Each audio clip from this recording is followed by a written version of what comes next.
Hello, salam, shalom, namaste, sat sri akal, aloha, hola, ciao, bonjour, buna, and privyat. It's really, really amazing to be with you again.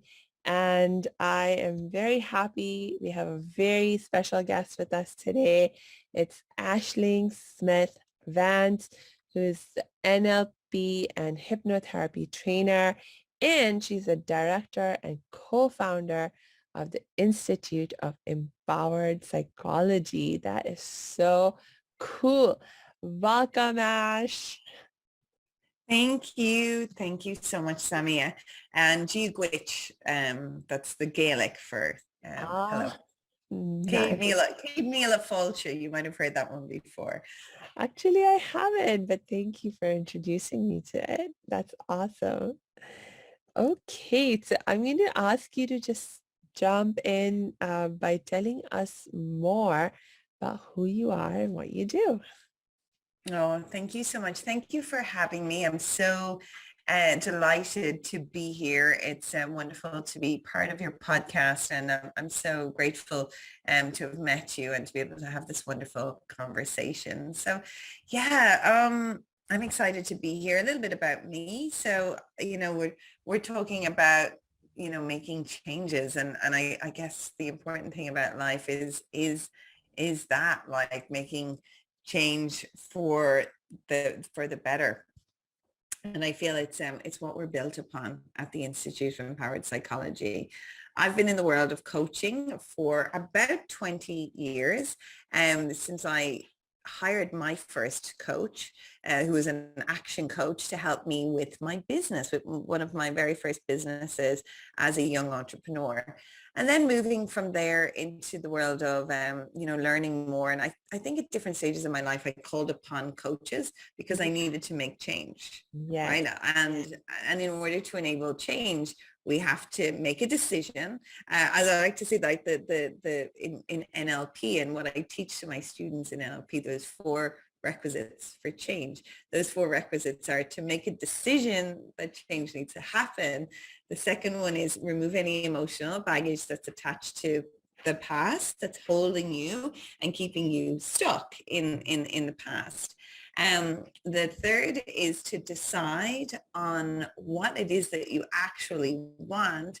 And the fourth thing is to take massive action and move towards what you want. So with my coaches throughout my years, that's what I did. And I suppose sometimes substituted formal education with education from the various coaches that I've had throughout my life, which then inspired me to become a coach, of course, because that's quite often what happens. And I did. And then the opportunity arose during lockdown and during what was known to be the 3-year hiatus that we had here in Melbourne, Australia, to become a trainer of NLP, neuro-linguistic programming. So I had been made redundant from my executive job, and I was kind of at a point where I was still coaching a little bit, but I thought, you know what, I want to take this to the next level, because becoming a coach and engaging with coaches has changed my life for the better. And I think that I want to be part of the movement. I want to be part of helping people to become coaches so that they can, it's the stone in the water effect, Samia. It's helping them to become coaches so that they can help other people down the road. So so I'm excited.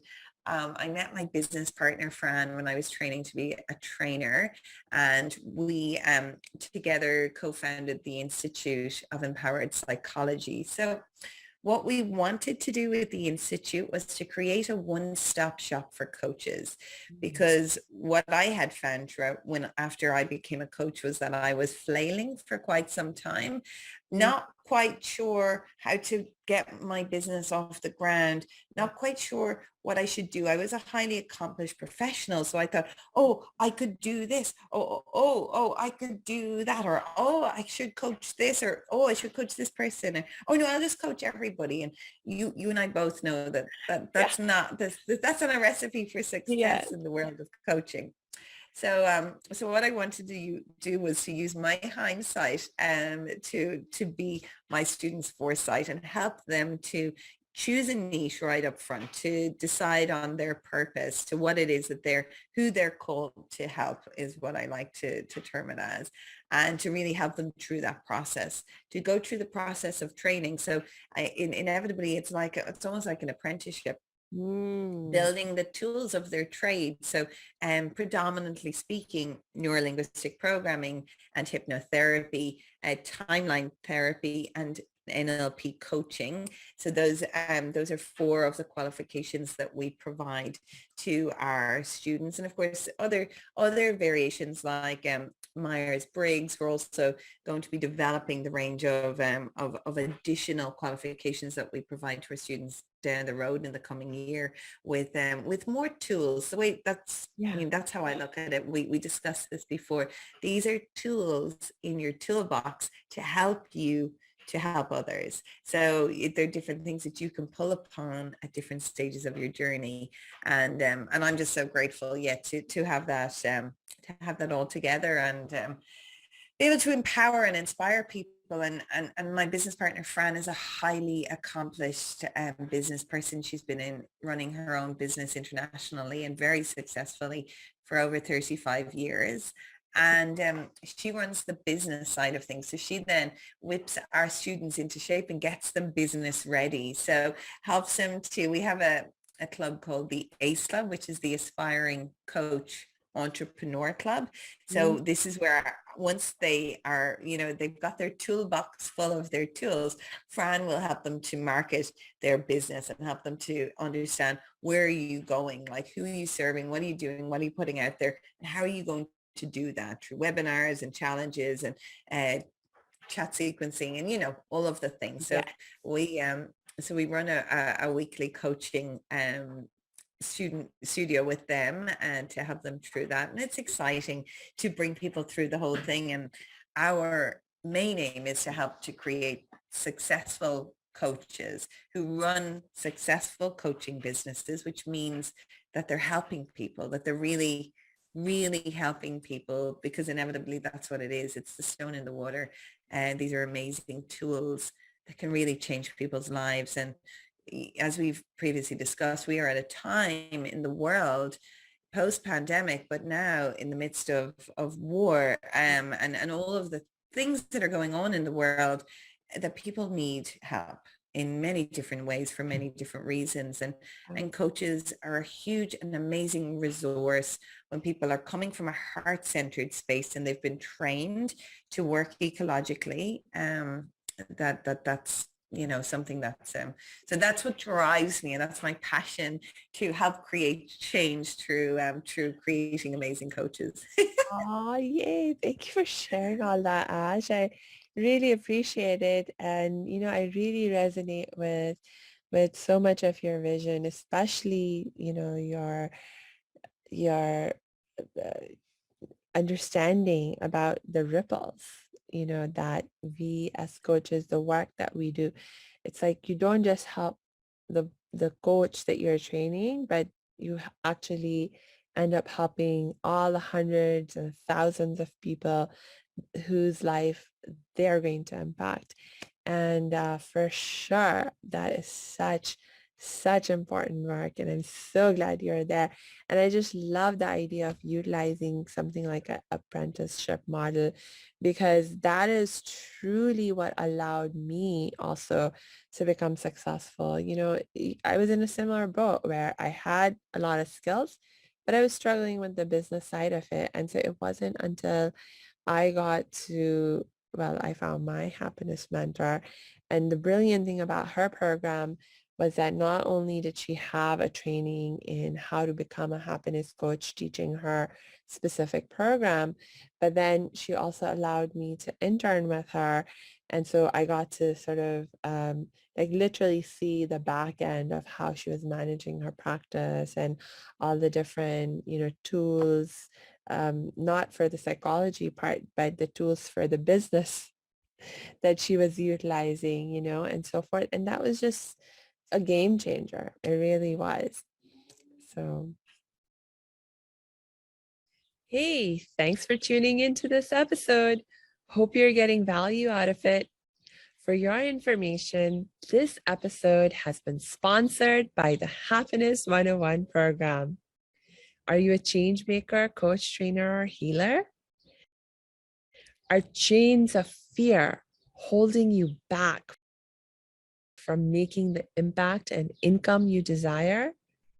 Using a unique combination of positive psychology and the spiritual wisdom of our most effective change makers, the Happiness 101 program helps you break through your limiting beliefs and manifest the abundance and success you desire with fun and ease.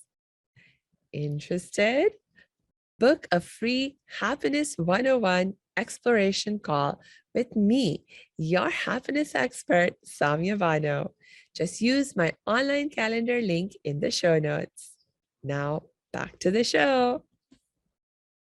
Yeah, no, it's that is so important, because a lot of people come into the coaching space from a huge heart-centered place, that they just Yeah. really want to help people, that they have a calling and that they're driven and they want to make a change.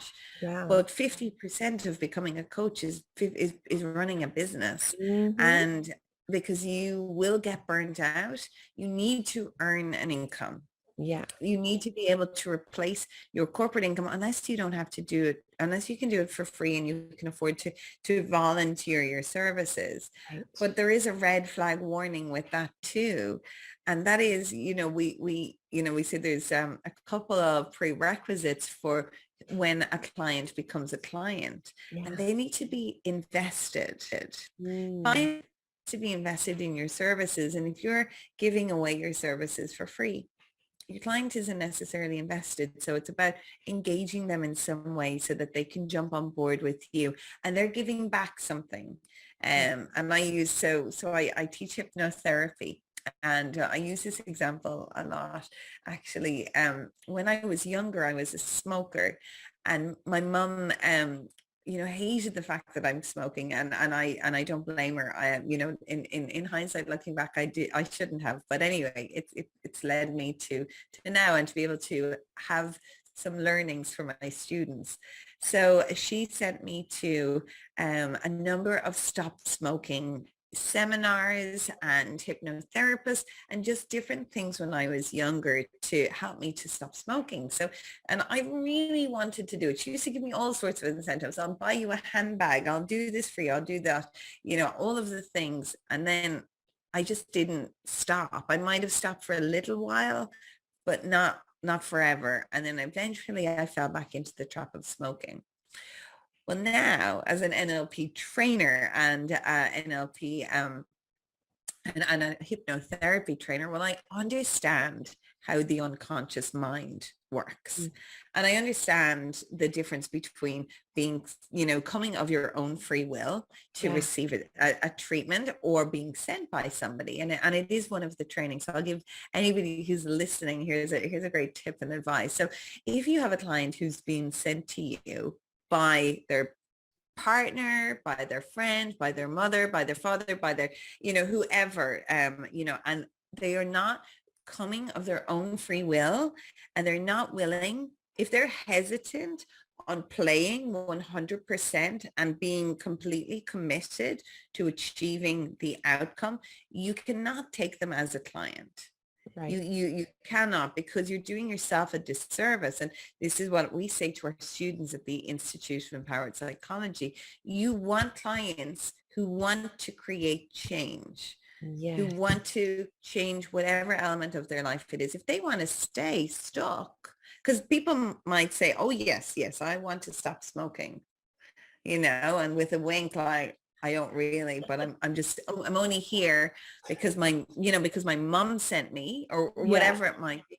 And I think that's maybe how I was as a kid. I'm like, whatever, I don't really want to stop, but I unconsciously, that's what my unconscious mind I was Mhm. telling with my self-talk internally, but my unconscious mind was still triggering me to Yeah. pick up a cigarette, to continue to smoke. Mhm. So hypnotherapy or coaching, whatever, will not work with somebody in the instance if you're not at the point of reprogramming the Yeah. unconscious mind of Yeah. your client. And that's why I feel, as we talked, previously, hypnotherapy is such an integral tool for any coach's toolbox, because you're in your happiness coaching space, right? If people are programmed to be miserable, unfortunately, some people's self-talk is pretty bad, right? And they're like, no, I can't be. So hypnotherapy is one of the tools that will help them loosen the grip, Yeah. and really, really get to that, to helping them create that change. Yeah. You brought up some really, really excellent points. I was actually talking with one of my coaches. I'm getting coached. I'm always getting coached as well as being a coach myself. And I was actually talking to my coach earlier today, and we were talking about this exact point where, um, well, she's a nutrition, healthy eating coach. And so I was sharing with her that, years ago, it was like I went through like this whole process, and my doctors concluded that I was not supposed to eat dairy. It's bad for me. It actually is a big cause that triggers headaches and so forth for myself. And so it's important that, like for my health and so forth, that I stop eating dairy.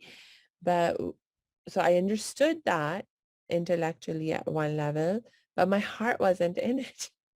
Like I didn't actually want to stop eating the dairy. And so it was just such a struggle to go through that process.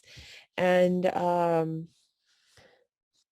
in a very seemingly counterintuitive way, what ended up working was that I had to say to myself, I give myself permission to eat anything I want, including dairy.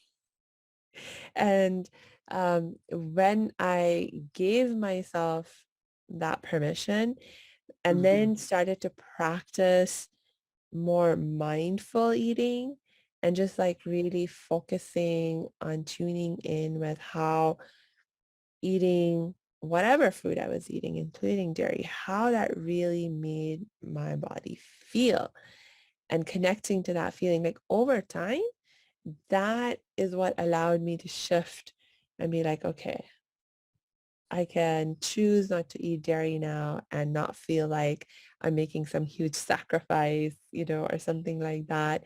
And that was such an important shift. That is amazing. Yes, it is. And Mhm. but that's the, when you think that you can't have something, you want it more, Mm, but you're focusing on it. And it's that, right. like, don't think of a blue tree, and what are you thinking about? Like, it's telling, so what are you telling yourself? You can't eat, you can't eat. So you're like, oh, but I want to, but I want just like, and this is the work. And this is why I think, in the nutritional field, Yeah. that hypnotherapy is very Mm, important, and neurolinguistic programming, because, people are like, oh, but I'm not that kind of coach. I don't need that. I'm like, yes, I understand. But NLP, like, what it is really is an attitude, a mm, methodology, and a trail of techniques. So mm, it's the understanding of the nervous system, which is processed through the mind, through processing like through the five senses, so through visual, auditory, kinesthetic, olfactory, and gustatory, right? So they're two very important things, olfactory and gustatory, as part of the senses through which we experience everything in our body. And then the language that we use, so being able to listen to language that your client is using internally or externally. Well, what are you saying to yourself? What were you saying to yourself when you were told that you shouldn't have dairy or you couldn't have it? Then what was Yeah. the thing that you were saying, right? So language and other nonverbal communication systems that we process using those representational senses are coded and ordered. So pictures, sounds, shapes, feelings, tastes, smells, words, all coding it and then programming it. So utilizing the programs that we run to use our communications for ourselves and for others to achieve desired and specific outcomes. So that is what NLP is. Hypnosis is I like to say it's just having a conversation with your unconscious mind. So it's a very relaxing conversation, opportunity to converse. And why the unconscious mind, or the subconscious mind, as some people call it? Well, your unconscious mind is what preserves the body. It's there. It does all of the things. It's there to, maintain the integrity of your body. It runs your body, and it has a blueprint for perfect health in your body. So when you're using self-talk and you're telling yourself, oh God, I can't have dairy, but God, I want dairy, or whatever it is that you're telling yourself, your unconscious mind is flip-flopping. It's like, you can't have dairy, but you want dairy and you can't. So the unconscious mind can't negate a negative. So when I say to you, don't think of a blue tree, it instantly makes you think of a blue tree or a pink elephant or whatever that might be. Hypnosis helps you to communicate directly with the unconscious mind and plant suggestions, or, the realization like, hey, unconscious mind, we've just been informed that having dairy in our diet is not, it's not in line with the blueprint for perfect health. So understanding that, can we now avoid that at all costs, please? And let's focus on craving or eating or drinking or choosing the food that is in alignment with the blueprint for perfect health in the body. So let me give you some suggestions as to what that might be, and you can list them out, and the unconscious mind will take all of that in. They'll be like, oh, that sounds wonderful, thank you. So to refresh, let's just leave that old dairy behind, and let's focus on what's going to really help us. So the unconscious mind is a highly moral being. So it does listen to what you tell it, and if you can give it specific orders, it will follow it. So that's what NLP and hypnosis is. It's just to engage with your unconscious mind to make sure that you are receiving the right orders, right? That's going to be integrity for your body, for whatever it is that you want to achieve. Yeah. Yes. I just loved how you said that the unconscious mind is a highly moral being. I just absolutely love that. And oh man, can you actually expand on that idea for me a little bit more? Like when you say it's highly moral, like what does that entail? Well, it's your unconscious mind, like who you are as a person, your model of the world is built upon the impressioning from 0 to 7 and before that.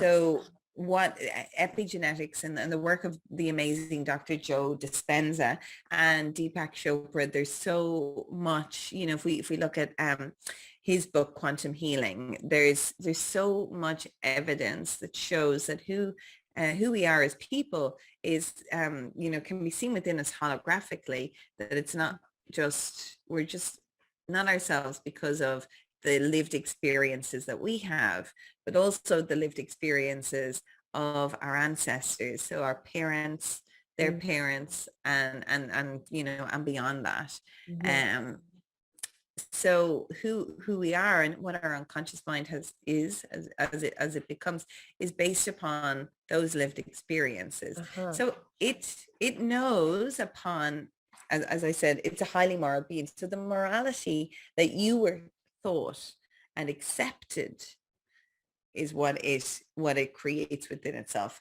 It Uh-huh. enjoys serving, but it Mm, needs orders to follow. uh-huh. Uh-huh. It's the domain of your emotions in your in of your life. It controls your emotions. It stores memories, and if there are bad memories that hurt us or that don't serve us, it does store them away Mm, so that it doesn't continue to. And some of the work that we do in one of the processes that we train our students called timeline therapy. It was taught to me by the amazing Tad James, Dr. Tad James, Lord of mercy on him. He passed away last year, and he created timeline therapy. And it's a way that you can get in touch with when those emotions were formed mm, within you, those negative emotions or those events, the significant emotional events that created a blockage within us, that created perhaps a limiting belief or something that our unconscious mind attached itself to way back when. Could be in a former life, it could be generationally, it could be whenever. And you know, I would say with all that's been going on in the world at the moment, many significant emotional events are being formed in many mm, people's lives right now because of things that are happening around us and the reactions that we and other people are having to these events. yeah. And they're captured in the gestalt. And what we as coaches, it's an important thing to do is to be able to release the attachment Mm, to that negative thought or feeling for so that the unconscious mind can free itself of it, but take the learnings. It's not about losing the ability to have that negative emotion. It's about taking a learning yeah. from that experience and understanding I can feel a certain way. I can feel this way, or this way. What is the best way to feel? What's the Yeah. most appropriate that will serve me so that I can continue to serve others? Mm, Um, the what else about the unconscious mind? It stores, distributes, and it transmits energy. great. It maintains your instincts and it generalizes habits. So it's sometimes, you know, when you get that, oh, I've just got a hunch. Generally, it's your unconscious mind giving you a poke and just saying, hey, yeah, you know. I often wonder what it would sound like if it talked back to me. I can talk to it using yes and no, using a pendulum. It's something that we teach our students. I don't know if you've used a pendulum before. Yeah, like it's so much fun, and our students like Yeah. just like, oh my God, what? When we use the pendulum, and you know, you could just say unconscious mind. And when we have that conversation with regard to restoring perfect health in Yeah. the body, you know, because remember, that's what you're here for, unconscious mind, Yeah. to maintain the blueprint of perfect health. Let's not forget that. So can we reverse the changes that have happened? It takes everything personally. So the basis of perception is projection. So it will, you know, that's important. So the values that you've been brought up with, so it being a highly moral being, it's connected to just that, Mm, right? Um, and yeah, like it doesn't process negatives. Of course, I've said that. What else does it do? Oh my God, it does so much for us, but we don't sometimes know what it is. We're like, oh, it's just all these things happen. It pumps our blood around our, all right, it helps us breathe, it helps us, you know, go to sleep at night and wake up in the morning. um I don't know. Yeah, was that, did that make that clear? yes, yes, it did. And um, like one of the big lessons that I'm receiving right now is to really appreciate our unconscious mind for really wanting the very best for us. Like whatever Mm. it is doing in its own way, like sometimes it might not make sense to us at a conscious level, but in its own way, it's actually trying to do what it believes is the best for us. Yeah. That'll help us to survive and hopefully even thrive in our lives. Mm. And it was just making me think also about um, just going back to the example of that sense of craving for dairy. um, it's like if there is this craving, if this pattern has been created in the way that I think, then again, the unconscious mind, like you said, ultimately it's a highly moral being. It's trying to do its best to serve me.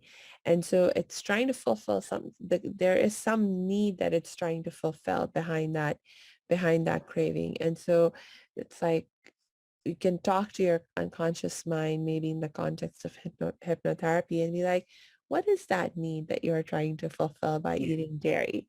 And that once you understand what that need is, you can then find the alternate pathways to meet that need as you were describing.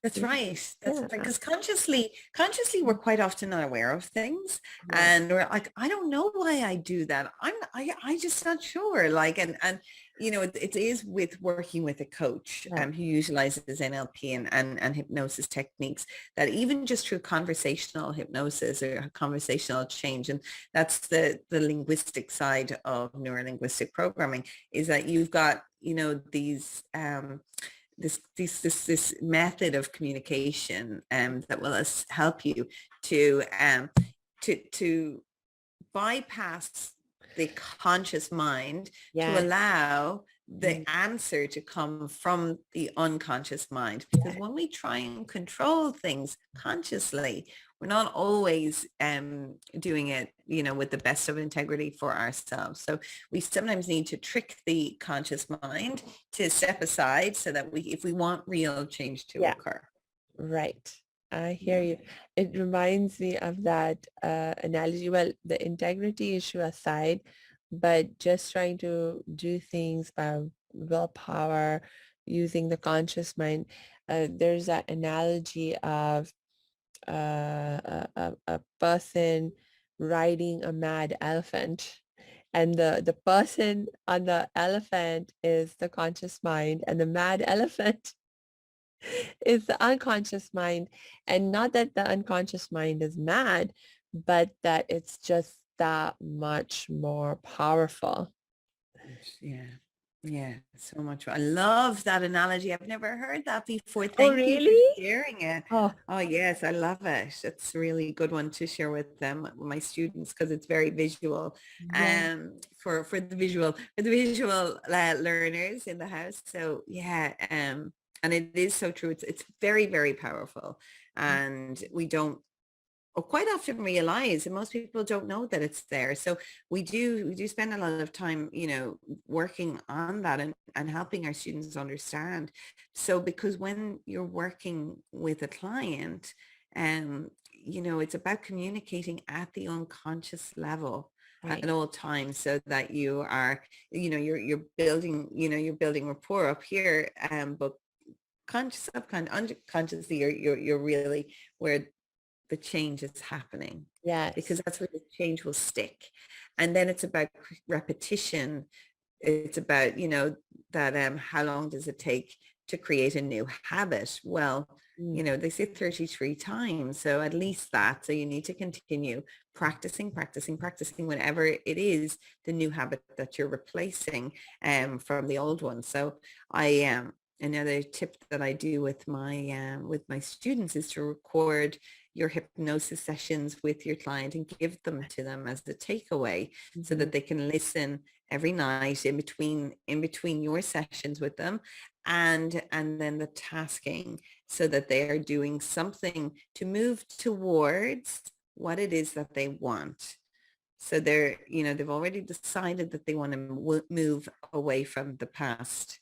whatever it is, the dairy, let's say, for instance. So now it's moving towards, healthy juice drinks, or it's moving towards vegan, vegan cheese, or, whatever it might be. So it's replacing the habit. So in some ways you are making conscious change at the unconscious level, because Uh-huh. consciously you need to be able to pick up the new habit. So if that's like, oh, well, every morning I walk to the fridge, I take out the milk, and then I pour it in my coffee. Well, that's an unconscious pattern of behavior that you do. So you Mhm. need to break that and replace it with something else that you're consciously going to be doing. And then you need to consciously do that for 33 days until it becomes a new habit that you Right. install. So with smokers, and I use that because that's one of my examples. It could be you make your coffee in the morning, and you go and you sit on your balcony, and you sit with your coffee and you have a cigarette. Maybe that's the habit that you repeat. So you need to not have a coffee and sit on the balcony, because then what's Mm. the only thing missing is that cigarette, right? Yes. So you need to break that pattern of behavior and replace it with something else. So maybe it's going for a walk instead, or maybe it's not having the coffee until a new habit kicks in, or Mm. something like that.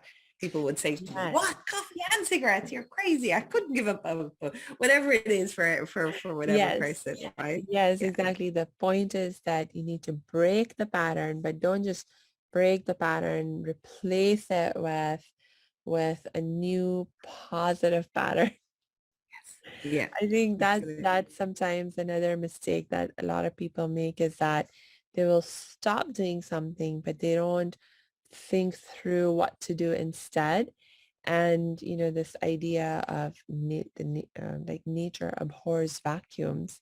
If you don't consciously fill it in with something that you want it filled with, it will get filled with something, but Oh and yeah. it might be something worse than before. Yes, exactly. And that's where working with a coach, a lot of people say, oh, I don't need a coach. I can do it by myself. And I say, you can do it by yourself.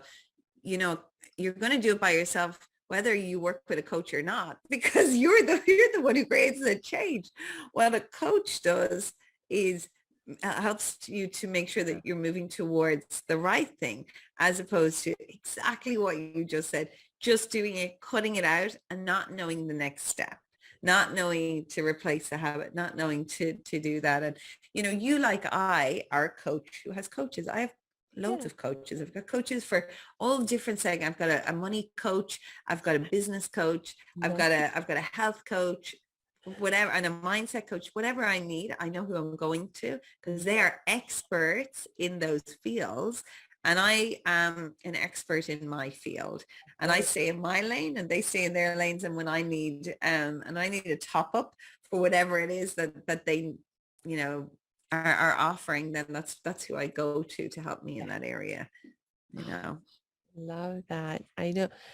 Oh my gosh. I can't say enough about how helpful it has been. Eh, and especially when we're talking about making change fun and easy. Again, you can make change on your own, but it's not the most fun and easy way. Not by far. When you try to make change on your own, it's for sure the harder path to take. Mm. Like you're Mhm. setting yourself up for a lot of struggle, because when you're trying to create change, by definition, you are trying to do something new, something different, something that you haven't done before. And so there's a learning curve.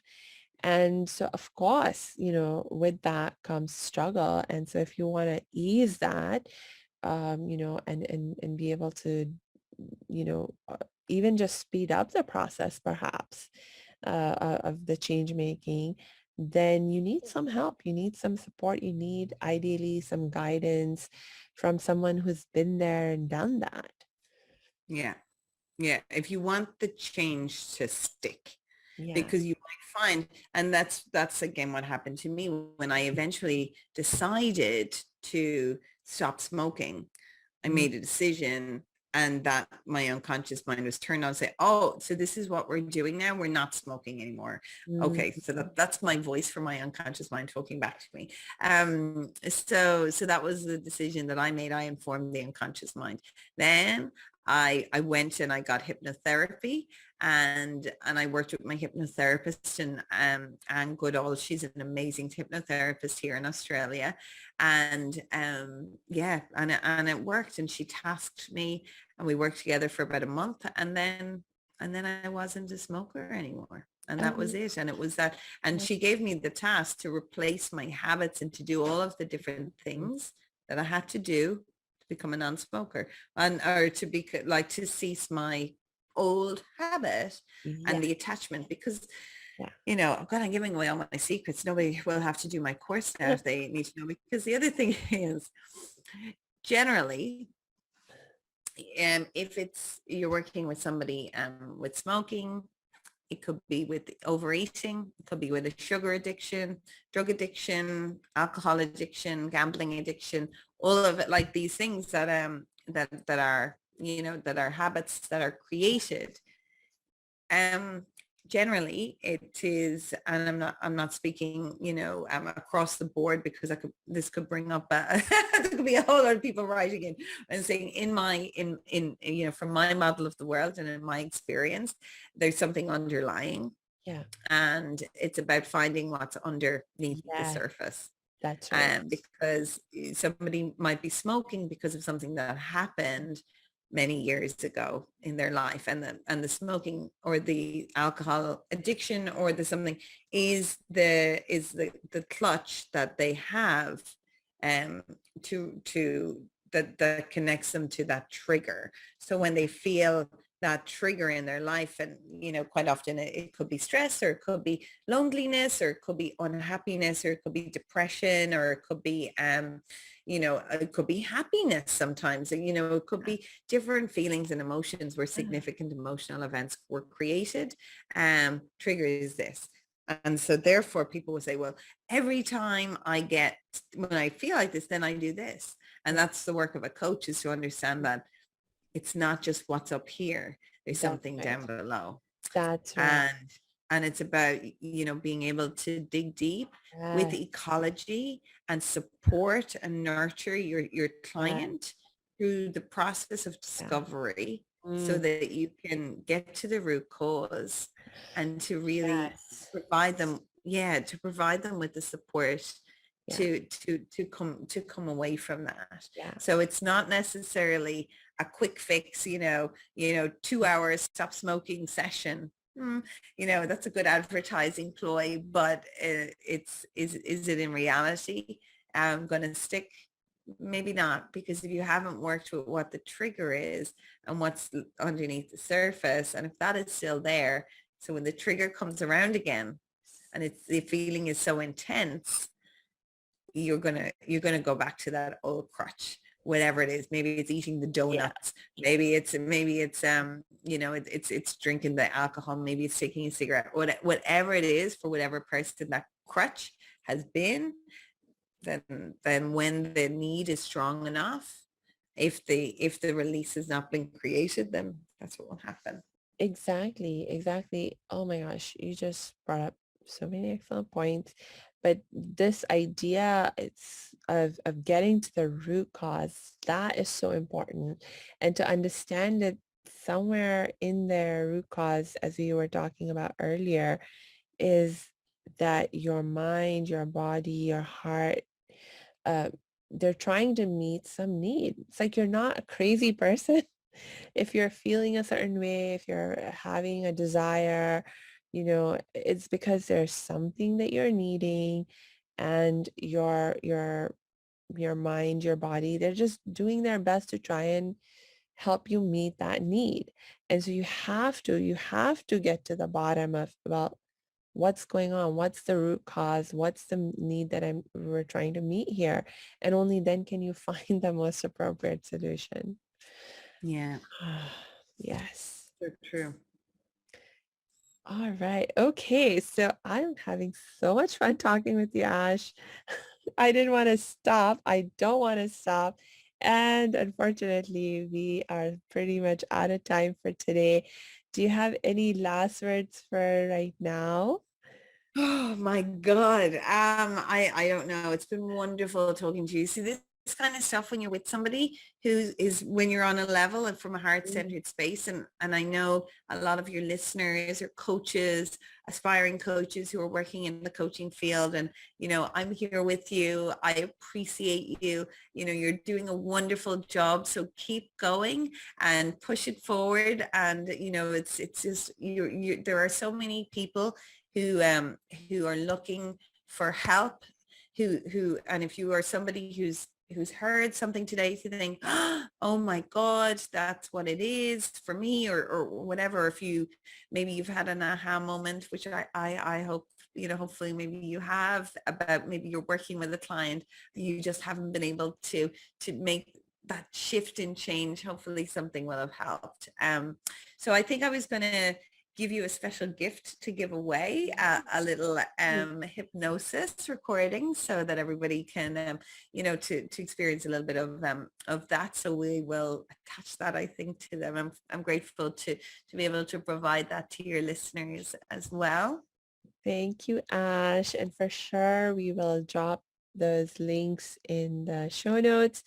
So please check the show notes and click on those links. Take advantage of the free hypnosis gift that Ash is providing us, and also get in touch with her and get more help and support. I'll also drop my links in there if you'd like to get in touch with me. And yeah, basically with that, I'll just wish you lots and lots of peace and joy until we meet next time.